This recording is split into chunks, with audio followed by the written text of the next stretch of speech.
Hello hello friends. इस video में हम आपके लिए लेकर के आए हैं बहुत ही रोचक सा चैप्टर, जिसमें हम खास बातें करेंगे। काफ़ी डिटेल से और काफ़ी लॉन्ग हम लेकर के चलेंगे इस चैप्टर को, जिसमें हम चर्चा क्या करेंगे ऑर्गेनिक केमिस्ट्री का। जो क्लास 10th का जो पढ़ना है ना ऑर्गेनिक केमिस्ट्री, वे ऑर्गेनिक केमिस्ट्री का जो है हम जिक्र करेंगे इस वीडियो में, है ना। काफी डिटेल से चर्चा करेंगे। आप केवल धैर्य से बना करके वीडियो को देखना है। एनसीईआरटी बुक जो कवर किया है वे पूरे के साथ साथ एक्स्ट्रा क्वेश्चन जो है हम आपको इस वीडियो में डिटेल से बताएंगे। पार्ट बाय पार्ट स्थिर से जो है वीडियो को देखना है ना। और ये जो जितना भी टॉपिक हम डिस्कस करेंगे आप लोगों को, वे सारे टॉपिक का जो पीडीएफ आपको मिलेगा वो एजे स्टडी लाइव जो मेरे टेलीग्राम चैनल है उस चैनल पर आपको पूरा पीडीएफ जो है एक में कर करके हम ऐसे अपलोड करवा दिए हैं, लेकिन फिर से हम जो है एक इसका दोबारा जो है अपलोड करवा देंगे, है ना, ताकि आपको जो है ये ठीक लगे। तो वीडियो आपको जैसा भी लगता है आप हमें कमेंट के माध्यम से जरूर शेयर कीजिएगा अपनी बातें, ठीक है। और जो भी आपको टॉपिक में प्रॉब्लम होता है या समझने में कोई टॉपिक को प्रॉब्लम होता है तो आप हमें क्या कीजिएगा, सजेशन दे दीजिएगा। हम क्या करेंगे उस टॉपिक को दोबारा वीडियो बना करके हम अपलोड करेंगे आपके लिए, या टेलीग्राम पर हम पूरी बातों समझा करके जो है अपलोड करवा देंगे जो भी टॉपिक में आपको दिक्कत होता है। यदि वीडियो में अगर थोड़ा सा कुछ अगर त्रुटि भी होता है तो अगर त्रुटि को आप पकड़ते हैं तो त्रुटि को जो है आप हमें रिप्लाई कीजिए, हम उसे सुधारने का पूरा प्रयास करेंगे। क्योंकि जब पढ़ाने वक्त जब पढ़ाते तो थोड़ा बहुत जो है गलतियां हो भी सकती है ना। ये ह्यूमन एरर हो जाता है किसी कारणवश से। तो आप वीडियो को अंत तक बने रहें। ये वीडियो काफ़ी शॉर्ट हम लेकर के आएंगे। बाकी आने वाले वीडियो जो है हम काफ़ी लेकर के आएंगे। एक घंटा का वीडियो करीब लेकर के आएंगे। और ये वीडियो हम करीब 4 से 5 पार्ट में कवर करेंगे, क्योंकि एक ही बार अगर हम ये वीडियो को आपको दे देंगे ना तो आप ये वीडियो को पचा नहीं पाइएगा। तो धीरे धीरे हम वीडियो को आपको जो है के द्वारा क्लास को लेकर के आएंगे। इसका एक प्लेलिस्ट बना दिया जाएगा जहां से आप पूरी क्लास को जो है एक साथ कवर कर सकते हैं। तो चलिए आप लोग तैयार हैं क्लास करने के लिए, तो करते हैं क्लास की शुरू। चलिए क्लास में चलते हैं। अब आ जाइए। कार्बनिक रसायन ऑर्गेनिक केमिस्ट्री, ठीक है। बेहद ही रोमांचक टॉपिक लेकर के चल रहे हैं आप लोग के बीच। कार्बनिक रसायन, ठीक है ना। कार्बनिक रसायन एक काफी सुंदर सा आपका टॉपिक है, ठीक है, जिसको आपको ये एक समझने वाला चैप्टर है ना। यह जो आपका है यह एक समझने वाला चैप्टर है, ठीक है। हमें इस चैप्टर को समझने का प्रयास करना है।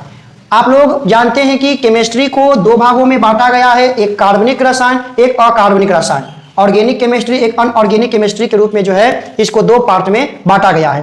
तो आज हम काफी बेहतरीन सा चैप्टर को लेकर के आप लोग के बीच उपस्थित हुए हैं, कार्बनिक रसायन। अब सबसे पहले कार्बनिक रसायन है क्या, अगर ये हम आप लोगों के बीच चर्चा कर दूं तो कार्बनिक रसायन रसायन विज्ञान की एक शाखा है। मेरी बात को आप लोग अमल कीजिएगा, ठीक है। जो भी मेरे साथी अभी जुड़े हैं वो सबसे पहले मेरे चैनल को लाइक और सब्सक्राइब जरूर करेंगे मेरे प्यारे दोस्तों, और वीडियो का एक शेयर तो बनता है। हम आपके लिए मेहनत कर रहे हैं, ठीक है ना। आप लोग को भी एक काम बनता है कि आप लोग ज्यादा से ज्यादा इस वीडियो को शेयर करें, ज्यादा से ज्यादा इस वीडियो को शेयर करें, ताकि अन्य साथी भी इसका लाभ उठा सके। इस बहुत बड़ी परिस्थिति में हम आपके बीच जुड़े हैं, ठीक है, और आगे भी चलते रहेंगे, है ना। आ जाइए। कार्बनिक रसायन क्या है। कार्बनिक रसायन रसायन विज्ञान की वह शाखा है, रसायन विज्ञान की वह शाखा है जिसके अंतर्गत हम कार्बन तथा कार्बनिक यौगिकों से बने कार्बनिक पदार्थों से बने यौगिकों का हम अध्ययन करते हैं। उसी को हम क्या कहते हैं, कार्बनिक रसायन कहते हैं। समझ में आ गया। कार्बनिक रसायन का रसायन शास्त्र की एक शाखा है जिसमें हम कार्बन तथा उनसे बने यौगिकों का अध्ययन करते हैं, ठीक है। उसी को हम क्या कहते हैं, कार्बनिक रसायन कहते हैं। क्लियर है, समझ में आ गई ये बातें। चलिए बहुत अच्छा बहुत अच्छा। आ जाइए। अब हम आपको एक सुंदर सा टॉपिक बताने जा रहे हैं जो कि एग्जाम में बहुत बार पूछा है। जीवन शक्ति का सिद्धांत क्या है। जीवन शक्ति का सिद्धांत। क्या है, ठीक है ना, याद रखिएगा। एक क्वेश्चन हम आप लोग के बीच लिखे हैं, जीवन शक्ति का सिद्धांत क्या है, ठीक है। जीवन शक्ति का सिद्धांत, जो भी हम आपको क्वेश्चन करवाएंगे वो वेरी वेरी इंपॉर्टेंट होगा, वेरी वेरी इंपॉर्टेंट होगा। आप क्वेश्चन पर अमल करें, ठीक है।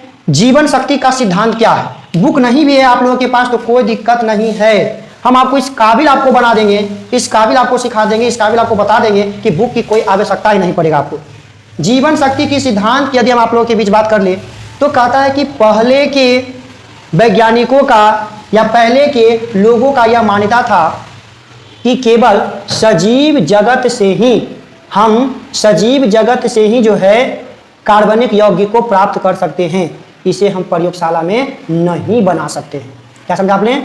पहले के लोगों की यह मान्यता था कि कार्बनिक यौगिक का निर्माण केवल सजीव जगत से ही होता है, सजीव प्राणियों से ही इसको प्राप्त किया जा सकता है, इसे हम प्रयोगशाला में तैयार नहीं किया जा सकता है ना। इसी सिद्धांत को लोगों ने जो है क्या कहा, जीवन शक्ति का सिद्धांत कहा, ठीक है। क्या कहते हैं इसको, हम जीवन शक्ति का सिद्धांत कहते हैं,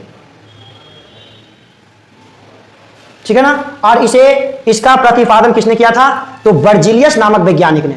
जीवन शक्ति का सिद्धांत किसने दिया था, बर्जिलियस नामक वैज्ञानिक ने 1815 ईस्वी में यह जीवन शक्ति का सिद्धांत दिया गया था कि पहले के लोगों की मानता था कि कार्बनिक यौगिक जो है केवल सजीव जगत से ही प्राप्त किया जा सकता है, इसे प्रयोगशाला में नहीं बनाया जा सकता है, इसी को हम क्या कहते हैं, जीवन शक्ति का क्या कहते हैं, सिद्धांत कहते हैं। याद हो गया आपका, कौन दिए थे ये, बर्जिलियस नामक वैज्ञानिक ने दिए थे, 1815 ईस्वी में उन्होंने दिया था, है कि नहीं, ठीक है। ये बात आप सभी क्या कर लिए, कंप्लीट कर लिए, यहां तक की कोई प्रॉब्लम। अब क्या हुआ, लेकिन आगे चलकर जीवन शक्ति के सिद्धांत को गलत साबित करते हुए बोहलर ने 1828 ईस्वी में, बोहलर ने 1828 ईस्वी में, किसने, आगे चल करके जीवन शक्ति को जो है आगे चल करके जो है बोहलर ने 1828 ईस्वी में इसे तोड़ दिया। क्या कर दिया, इसे तोड़ दिया। और सबसे पहले जो है प्रयोगशाला में एक कार्बनिक यौगिक, सबसे पहले प्रयोगशाला में एक कार्बनिक यौगिक यूरिया का निर्माण करके बताया। इसका निर्माण किया, सबसे पहले जो है एक कार्बनिक यौगिक जो है यूरिया का उसने निर्माण किया, ठीक है। याद रखिएगा। अब यूरिया का निर्माण कैसे किया, याद रखिएगा। यूरिया का निर्माण में क्या हुआ कि जब अमोनियम साइनाइड को गर्म किया गया, ध्यान दीजिएगा, जब अमोनियम साइनाइड को हम गर्म करते हैं, मतलब NH4CNO, अमोनियम साइनाइड को जब प्रयोगशाला में गर्म किया गया तो प्रयोगशाला में गर्म करने पर हमें प्राप्त हुआ H2N single bond double bond O और सिंगल बॉन्ड आपका निकलता है NH2 निकलता है, ठीक है ना। जब प्रयोगशाला में हमने गर्म किया अमोनियम साइनाइड को, अमोनियम साइनाइड को जब गर्म किया गया तो हमें किसका निर्माण होता है, यूरिया का निर्माण होता है, यूरिया बना, ठीक है। याद रखिएगा। सबसे पहले प्रयोगशाला में कौन सा यौगिक तैयार किया गया, कार्बनिक यौगिक। तो सबसे पहले प्रयोगशाला में जो कार्बनिक यौगिक का निर्माण किया गया वह कार्बनिक यौगिक आपका क्या कहलाया, यूरिया कहलाया। क्या कहलाया, यूरिया कहलाया। किसने बनाया था, 1828 ईस्वी में जो है, किसने, बोलिएगा, 1828 ईस्वी में। इसको कौन गलत साबित किए थे, बोहलर ने, सही बोले, ठीक है। बोहलर ने जो है 1828 ईस्वी में क्या कर दिया, गलत साबित कर दिया और जीवन शक्ति के सिद्धांत को तोड़ दिया, ठीक है। नेक्स्ट टॉपिक हम आपको लेकर के चलने वाले हैं रासायनिक। अगर हम बंधन की बात करें, रासायनिक बंधन तो पिछले क्लास में पढ़ चुके थे, हम एक बात लेकर चलते हैं कार्बन के बारे में। कार्बन आप लोग जानते होंगे, इससे पहले अगर थोड़ी सी और जानकारी दिया जाए कि कार्बन रसायन, ध्यान दीजिएगा, जो आपका कार्बन रसायन है, ये एक इंपॉर्टेंट बात है। कार्बनिक रसायन जो आपका होता है वह आपका हाइड्रोकार्बन का रसायन होता है, ठीक है ना। वह आपका हाइड्रोकार्बन और उसके व्युत्क्रम का रसायन है। कार्बनिक रसायन जो आपका होता है वह आपका हाइड्रोकार्बन और उसके व्युत्क्रम का रसायन है। अगर हम बात कर लूँ आप लोगों के बीच सल्फर यानी गंधक की, एक क्वेश्चन आपसे पूछ देता है सल्फर का अणुसूत्र क्या है, ठीक है। आ जाइए, इसको मिटा देते हैं। आपसे यदि पूछ दे सल्फर का अणुसूत्र क्या है तो आप लोग सूत्र पता क्या होता है, S8। सल्फर का अणुसूत्र जो है S8 होता है और इसकी मेन संरचना को याद रखें, इसको बंधन का याद रखें। हम सब बंधन पढ़ चुके हैं पिछले क्लास में, है ना। इसका मेन बंधन को याद करना है। सल्फर का अणुसूत्र S8 होता है। अब ध्यान दीजिएगा, अब इसका S8 हो रहा है सल्फर का अणुसूत्र। तो इसकी अगर हम आपको कहें कि इसका बंधन बनाइए, सहसंयोजक बंधन बनाइए, तो इसकी सहसंयोजक बंधन पता कैसी बनती है? ताज जैसी। कैसी बनती है? ताज जैसी। आइए हम आपको बना करके बता देते हैं। देखिएगा, सजाने के लिए सीखिएगा, S S S S S, ठीक है। अब आइए, यहाँ पर आपका एक एस पड़ेगा, यहाँ पर आपका एक एस पड़ेगा, है ना। यहाँ पर आपका एक एस पड़ जाएगा, ठीक है। आइए ध्यान दीजिएगा, थोड़ी सी बातों को अच्छे से आप लोग अमल कर लीजिएगा ना, तो आपको समझने में किसी प्रकार की कोई प्रॉब्लम नहीं होगा। इसकी संरचना को आपको समझना है कि इसकी संरचना कैसी बनती है। तो इसकी संरचना जो है ताज जैसी बनती है। कैसी बनती है? ताज जैसी इसकी संरचना होती है। ध्यान दीजिएगा, अगर हम आपसे बात कर लूँ सल्फर का, तो सल्फर का परमाणु संख्या कितना है आप लोग कमेंट कीजिएगा। ठीक है, परमाणु संख्या कितना था? 16 होता है। अब बोलिएगा, सल्फर का परमाणु संख्या 16 है, तो इसका विन्यास क्या हो जाएगा? तो इसका विन्यास आप लोग बोलिएगा 2 8 8 2 10 और 6। ये आपका इसका विन्यास हो रहा है 6, है ना। इसका विन्यास क्या आपका हो रहा है? 6 हो रहा है। आइए इस सिलसिला को हम समझते हैं। इसके पास भी 6 है, इसके पास भी 6 है, माने इसको 2-2 इलेक्ट्रॉनों की आवश्यकता पड़ती है। ध्यान दें मेरे प्यारे साथी, इसके पास 6 है ना। देखिए इसके पास 6, एक इलेक्ट्रॉन इससे करेगा और एक इलेक्ट्रॉन इससे करेगा, तो इसके पास आपका क्या बच जाएगा? 4 बच जाएगा, 2 2 4, ठीक है। अब देखिए इसकी बारी, एक इलेक्ट्रॉन इसको दे देगा, है ना, तो ये एक इलेक्ट्रॉन इसको देगा। अब इसके पास क्या बच गया? 4 बच गया। 1 2 और 2 आपका ऐसे कर देते हैं, 2 और 2 4, 4 2 आपका 6 हो गया, ठीक है। तो हम देखते हैं ब्लैक मार्कर। आइए इसको हम ब्लैक से कर देते हैं, 4 हो गया। अब इसके पास देखिए 6 आपका है, एक इसको देगा, ठीक है, एक इसको देगा। अब बचा 4, 2 और 2 4, ठीक है। अब इसके पास देखिए 4 है, 6 है, एक इसको दिया, एक इसको दिया, 2 और 2 4, है ना। इसको थोड़ा सा उठा करके आप यहाँ कर दीजिए तो ठीक रहेगा। अब ध्यान दीजिए, अब इसके पास कितना है? 4 6 है, एक इसको देगा, ठीक है, और एक जानते हैं एक यहाँ पर इसको रखेगा, ऐसे रखेगा। इसके पास भी आपका 4 बच गया, है कि नहीं। आगे देख लेते हैं, इसके पास भी आपका 6 है, तो एक इसको ऐसे देगा, ठीक है, और एक इसको ऐसे देगा, ठीक है, इसको ऐसे देगा और अपना 6 देखिए 4 यहाँ पर रख लेगा। इसके पास भी तो एक इसको देगा, एक इसको देगा और अपना 4 ये क्या करेगा? रख लेगा। इसके पास भी तो एक इसको देगा, एक इसको देखा और अपना 4 क्या करेगा? रख लेगा। अब देख कर ध्यान दीजिएगा अच्छे से, इसका 2 2 4 2 6 और 2 8, मतलब यहाँ से ऐसे ये हो गया। इसकी बारी, 2 2 4 2 6 2 8, यहाँ से ऐसे, ठीक है। इसकी बारी, 2 2 4 2 6 2 8, यहाँ से ऐसे। इसकी बारी, 2 2 4 2 6 2 8, यहाँ पर एक और पड़ेगा, हो गया। अब इसकी बारी ध्यान दीजिएगा, 2 2 4 2 6 2 8, एक इससे कर लेगा, हो गया। अब ध्यान दीजिएगा, अब इसकी बारी, 2 2 4 2 6 2 8, यहाँ से ऐसे, ध्यान दीजिएगा, ठीक है। अब इसकी बारी 2 2 4 2 6 2 8, यहाँ से ऐसे, ठीक है। अब इसकी बारी 2 2 4 2 6 2 8, यहाँ से ऐसे। ये आपका बंधन हो गया, ठीक है। अब अगर इसका हम आप लोग के बीच पढ़ दें संरचना अगर लेकर के चल लेते हैं, तो इसकी संरचना हम पढ़ सकते हैं एस, छोटा सा पार देता हूँ संरचना इसका, S S S S S. एक एस आपका यहाँ रहेगा, एक एस आपका यहाँ रहेगा, एक एस आपका यहाँ रहेगा। ध्यान दीजिएगा, इससे सिंगल बॉन्ड, इससे सिंगल बॉन्ड, इससे सिंगल बॉन्ड, इससे सिंगल बॉन्ड, इससे सिंगल बॉन्ड, इससे सिंगल बॉन्ड, इससे सिंगल बॉन्ड, इससे सिंगल बॉन्ड। देखिए एक आपका ताज जैसी संरचना क्या हो गया? तैयार हो गया, ठीक है ना।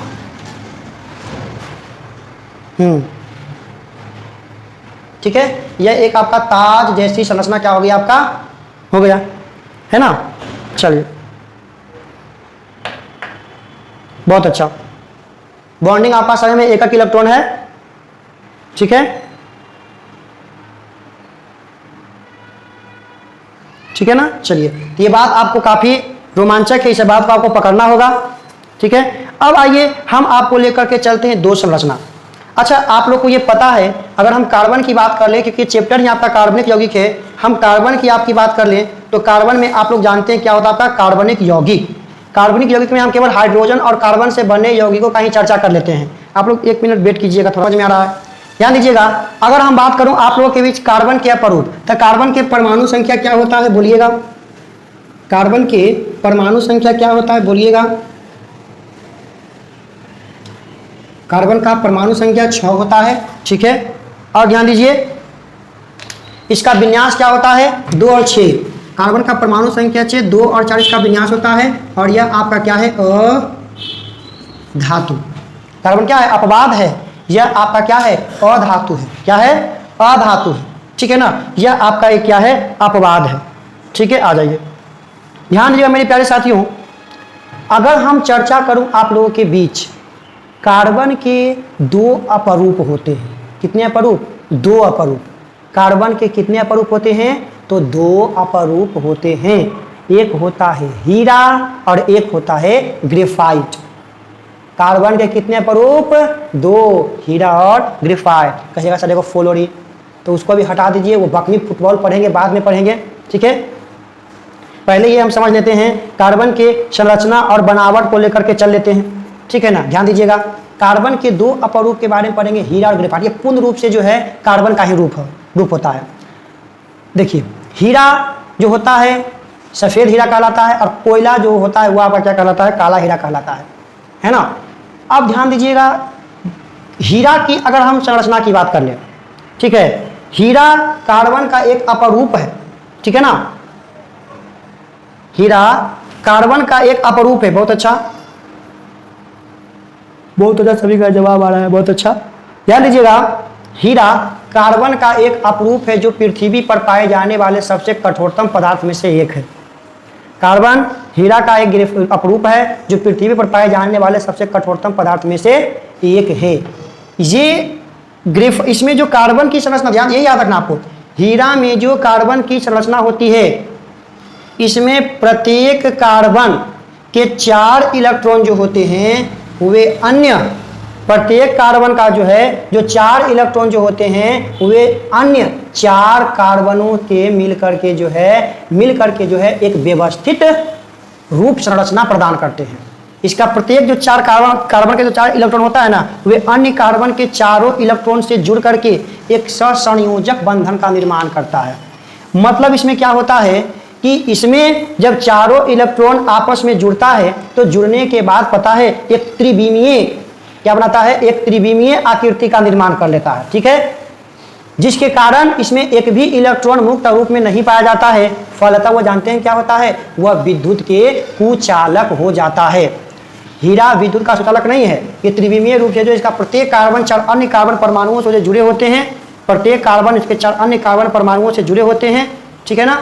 इसीलिए जो है यह विद्युत का सुचालक नहीं है। इसमें कोई भी इलेक्ट्रॉन मुक्त अवस्था में नहीं पाया जाता है, फलतः यह विद्युत का सुचालक नहीं होता है, और यह प्राकृतिक में पाए जाने वाले सबसे कठोरतम पदार्थ में से एक है, ठीक है। समझ चुके मेरी बात को आप लोग?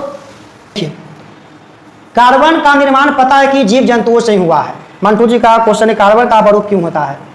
कार्बन मुख्य रूप से, जैसे कि कार्बन की जो संरचना है, बनावट है, आप लोग जानते होंगे कि हीरा कोयले की खदान से निकाला जाता है ना। तो जब कोयले पर अधिक ताप और दाब का प्रहार होता है तो वह हीरा में परिवर्तित हो जाता है, और कोयला पूर्ण रूप से कार्बन होता है, ठीक है ना। कोयला पूर्ण रूप से कार्बन ही होता है, ठीक है। लेकिन ग्रेफाइट भी आपका कार्बन है। दोनों के दोनों में कार्बन की भरपूर मात्रा, केवल कार्बन ही है इसमें, दोनों आपका इसमें कार्बन ही है, इसमें पूरी पाया जाता है, ठीक है। लेकिन वह आपका अधिक ताप और दाब का वह चमकीला हो गया, लेकिन इसमें आपका चमक नहीं होता। ग्रेफाइट में, कार्बन कोयला में चमक नहीं होता है। अगर हम इसकी संरचना की बात कर लें तो प्रत्येक कार्बन, जैसे मान लिया जाए एक त्रिविमीय आकृति में आप सभी जो है जुड़े रहते हैं इसमें, है ना। आप लोग आकृति को देख लीजिएगा, सभी जो है एक त्रिविमीय आकृति में आपको जुड़ करके, माने इसका प्रत्येक कार्बन जो है क्या होता है? आपस में जुड़े होते हैं हीरा का, जिसके कारण जो है यह विद्युत के क्या हो जाते हैं? कुचालक होता है। माने इसका कोई भी इलेक्ट्रॉन जो है स्वतंत्र अवस्था में नहीं पाया जाता है ना। इसीलिए क्या होता है? विद्युत का कुचालक होता है। लेकिन यदि हम बात कर लूँ ग्रेफाइट की, ग्रेफाइट भी कार्बन का अपरूप है, इसमें कार्बन के 4 परमाणु 3 अन्य कार्बन के परमाणुओं से जुड़े होते हैं और इसके एक कार्बन जो है मुक्त अवस्था में पाया जाता है, जिसके कारण ग्रेफाइट अधातु होते हुए भी विद्युत का क्या होते हैं, सुचालक होते हैं। धातु अधातु के अपवाद में आप लोग इसको पढ़े थे, है ना।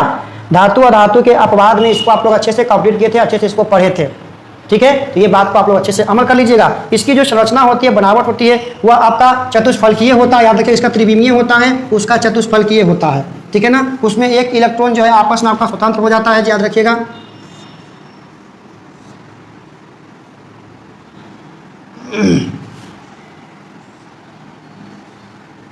आप लोग बना सकते हैं संरचना इसका, माने सभी के सभी जो है क्या होते हैं, इसमें आपस में क्या होते हैं, इसका एक इलेक्ट्रॉन क्या होता है, हमेशा मुक्त रह जाता है ना। इसका जो एक इलेक्ट्रॉन होता है वह हमेशा क्या होता है, मुक्त होता है, मुक्त रह जाता है, ठीक है ना। इसीलिए क्या होते हैं, विद्युत का सुचालक हो जाता है, ठीक है। इसका संरचना देखिए आपका हो गया।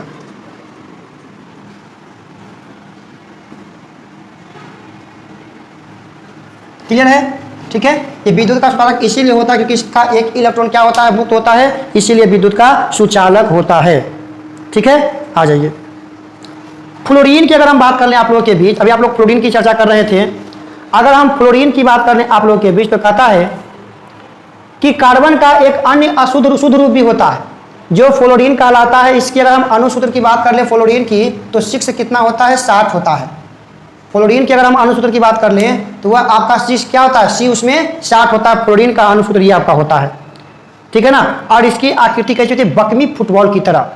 जब इसकी आप संरचना बनाइएगा, जिस प्रकार देखते हैं फुटबॉल नहीं खेलते, पैर वाला फुटबॉल या वॉलीबॉल आप लोग खेलते होंगे ना, तो उसमें नहीं गोल गोल गोल गोल आपका संरचना होता रहता है। तो उसी फुटबॉल की भांति जो ये देखने में आपको प्रतीत होता है, बकमी फुटबॉल की तरह ये देखने में प्रतीत होता है, ठीक है। चलिए,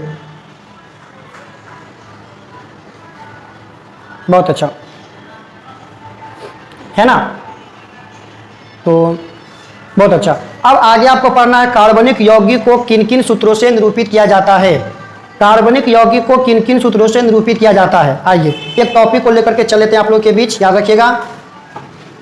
अगला टॉपिक लेकर के चले, समझने का केवल प्रयास कीजिएगा। हम एक एक बात आपको इसमें सिखाएंगे, टोटल बातें आपको इसमें बताया जाएगा, ठीक है। चलिए देखिए, लेकर चलते हैं। कार्बनिक यौगिक को किन किन सूत्रों से व्यवस्थित किया जाता है, निरूपित किया जाता है। पहला, सबसे पहला नियम लेकर चल लेते हैं, C60। बहुत अच्छा, बकमी फुटबॉल, बहुत अच्छा। सोनू जी आ जाइए। कार्बनिक यौगिक के मुख्य रूप से हम 3 भागों में दर्शाते हैं। सबसे पहला था लुई बिंदु इलेक्ट्रॉन संरचना। लुईस बिंदु इलेक्ट्रॉन संरचना। दूसरी आपका हो जाता है संरचना सूत्र।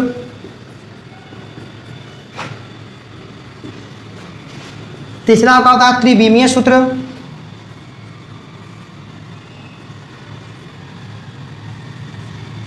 त्रिविमीय सूत्र, ये तीनों के बारे में हम जो है काफ़ी अच्छे से गहराई से जो है समझने का प्रयास करेंगे, ठीक है ना। ये तीनों के लुई बिंदु इलेक्ट्रॉन संरचना सूत्र, त्रिविमीय सूत्र, ठीक है। हम ये कल के क्लास में देखेंगे। आज के लिए हम इतना रखेंगे आप लोग के बीच, है ना। आज के लिए इतना रखेंगे, तो अच्छा बोलने में असमर्थ हो रहे हैं अभी।